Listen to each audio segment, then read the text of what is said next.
Hello hello hello hello hello hello welcome to our Tannu classes में आपका स्वागत है। जैसे कि आप लोगों को आज हम पढ़ाने वाले हैं 12th में इंटर आर्ट्स का जो है 12th में जो है आप लोगों को बताने वाले हैं जो है चैप्टर हिस्ट्री को लेकर। किसको लेकर? हम लोग जो चैप्टर आज जो है हिस्ट्री पढ़ाने वाले हैं आप लोगों को। हिस्ट्री में देखेंगे कौन कौन से जो है 2026 में आपके मोस्ट इम्पॉर्टेंट क्वेश्चन आने की संभावना है, तो वो सारे क्वेश्चन को लेकर हम लोग डिस्कशन करेंगे आप लोगों को बीच, और ऐसा आप लोगों को बताएंगे ताकि आप खुद से क्वेश्चन को लिख के आना है। तो कैसे हैं आप लोग? होप करते हैं बहुत ही अच्छे होंगे और मन लगाकर खूब तैयारी करते होंगे।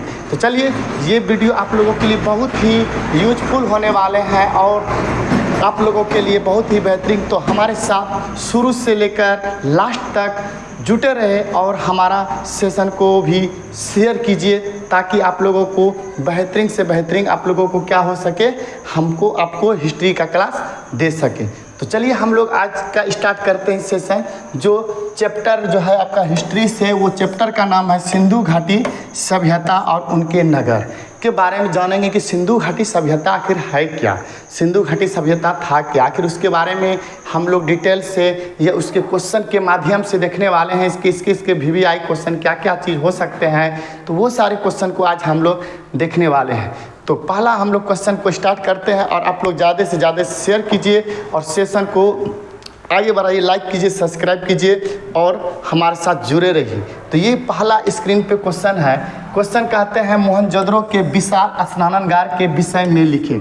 बिल्कुल, ये जो क्वेश्चन जो है बिहार सेकेंडरी एग्जाम बोर्ड जो है 2019, 22, 23 में ये क्वेश्चन पूछे गए हैं। VVI क्वेश्चन है। 25 में भी पूछे जाएंगे, इसमें कोई 26 में भी पूछे जाएंगे, इसमें कोई गारंटी नहीं है। तो चलिए हम लोग देखते हैं। कहते हैं कि मोहनजोदड़ो के विशाल स्नानागार के विषय में लिखिए। अर्थात मोहनजोदड़ो में जो ये स्नानागार का मतलब होता है जो है बाथरूम, जिसको बोलते हैं नहाने का कक्ष बोल सकते हैं। क्या बोल सकते हैं? स्नानागार का मतलब है वो नहाने का कक्ष बोल सकते हैं। कि आखिर ये इतना बड़ा जो है स्नानागार मोहनजोदड़ो में कहाँ आया। अगर हम लोग मोहनजोदड़ो की अगर सर्वप्रथम बात करते हैं तो मोहनजोदड़ो जो है ये हड़प्पा सभ्यता का सबसे बड़ा नगर माना गया। क्या माना गया है?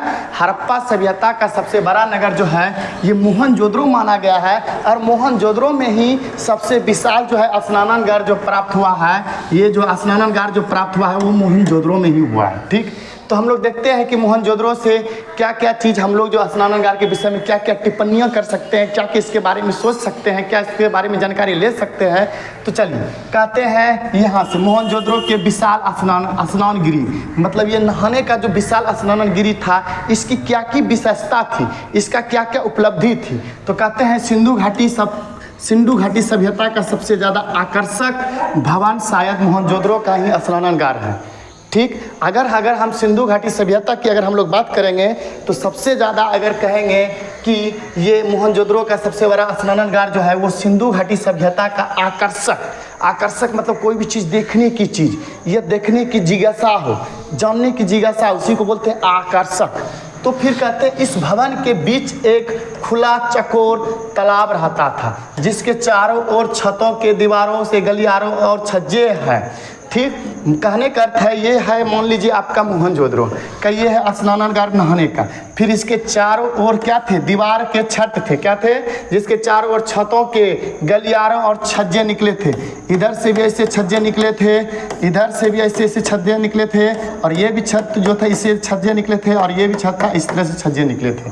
फिर कहते हैं कि यह स्नानगिरी पक्की ईंटों का बना हुआ था। बिल्कुल, इसकी जो विशेषता जो है, सबसे पहली विशेषता क्या जाने कि ये जो है बीच में है, बीच का एक खुला चकोर तालाब है, जिसके तालाब मतलब मान लीजिए स्विमिंग पूल, अगर नहाने का स्नान हो गया तो उसको आप स्विमिंग पूल बोल सकते हैं। तो उसके चारों ओर जो थे छतों वाले गलियारे और छज्जे थे, और यह स्नानगिरी पक्की ईंटों का बना हुआ रहता था। कच्ची का रहता तो फिर कादा हो जाता, फिर नहाने का तो फिर वो मज़ा ही कुछ अलग रहता।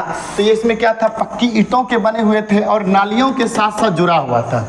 अर्थात जिस तरह से पानी निकाल के हम लोग नहाते हैं, फिर वो नालियों के साथ जुड़ा हुआ था ताकि पानी निकाल, जो तालाब में पानी भरने और खाली करने का काम आता था। कभी कभी अगर तालाब में पानी नहीं आता था तो उस नाली के माध्यम से पानी तालाब में चला जाता था और ज़्यादा हो जाने के कारण से फिर वो नाली के माध्यम से पानी, तालाब के पानी को नाली के माध्यम से उसको भेज दिया जाता था। ठीक, जो तालाब में पानी भरने और खाली करने के काम में आती थी। स्नानागार की सीढ़ियाँ, ऊंचे मकान और चलते हुए पानी का प्रबंध देखकर ऐसा प्रतीत होता है कि यह तैरने के लिए बहुत ही बढ़िया तालाब था। मतलब वहाँ पे जो स्विमिंग कर सकते हैं उसमें, जहाँ मोहनजोदड़ो में ये चीज़ मिला था स्नानागार में, तो उसमें हम ये चीज़ सारी चीज़ को देख कर ये हम लोग कर सकते हैं कि वहाँ पे हम लोग अच्छे से क्या हो सकते हैं, तैर भी सकते हैं। तो ये थी मोहनजोदड़ो के विशाल स्नानागार की विशेषता। अगर आप इतनी बातों को ध्यान में रखकर मेन पॉइंट को लिखकर आप एग्जाम में लिखते हैं तो ये आपका 2 नंबर का क्वेश्चन आता है, आराम से आपको 2 नंबर मिल जाएंगे आपके क्लास 12th में हिस्ट्री चैप्टर में। चलिए अब अगले बार नेक्स्ट क्वेश्चन देखिए कौन सा आता है, देखते हैं उसको। कहते पुरातत्व से आप क्या समझते। बिल्कुल, ये पुरातत्व है क्या?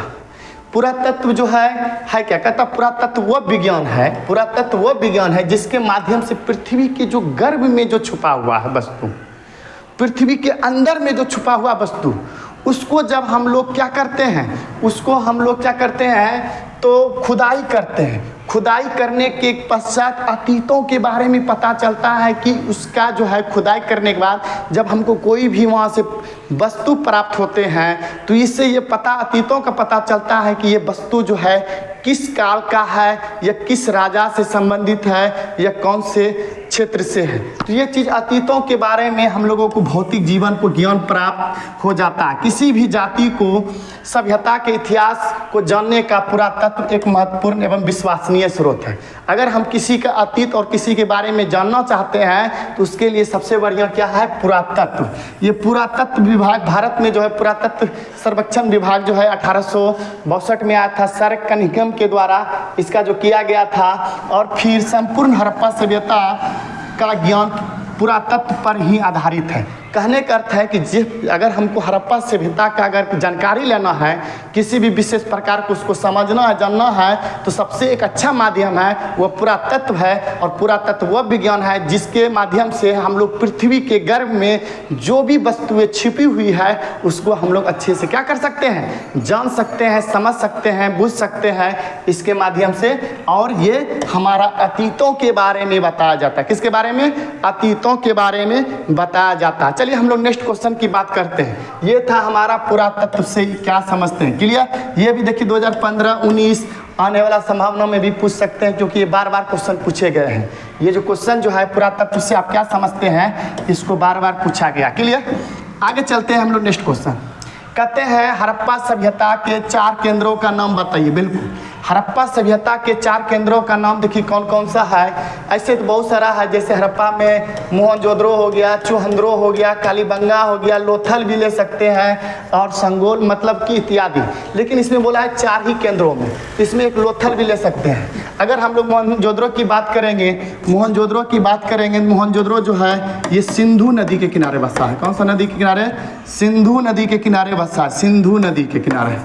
और मोहनजोदड़ो जो है ये सिंधी भाषा शब्द है। कौन सा भाषा है? सिंधी भाषा शब्द है मोहनजोदड़ो।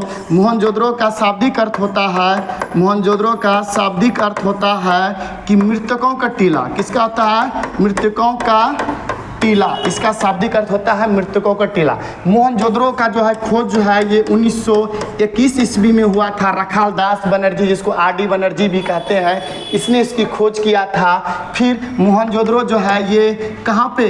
लारकाना जिला, लारकाना जिला जो है आपका पाकिस्तान में है। कहाँ है? पाकिस्तान में है। वो लारकाना जिला में स्थित है पाकिस्तान में मोहनजोदड़ो। और मोहनजोदड़ो जो है वो हड़प्पा सभ्यता का सबसे विशाल नगर है। क्लियर?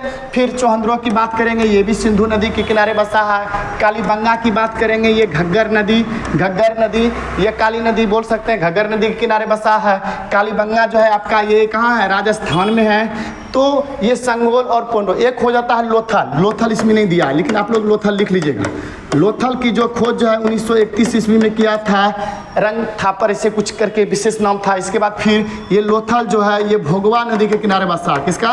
भोगवा नदी के किनारे बसा है लोथल।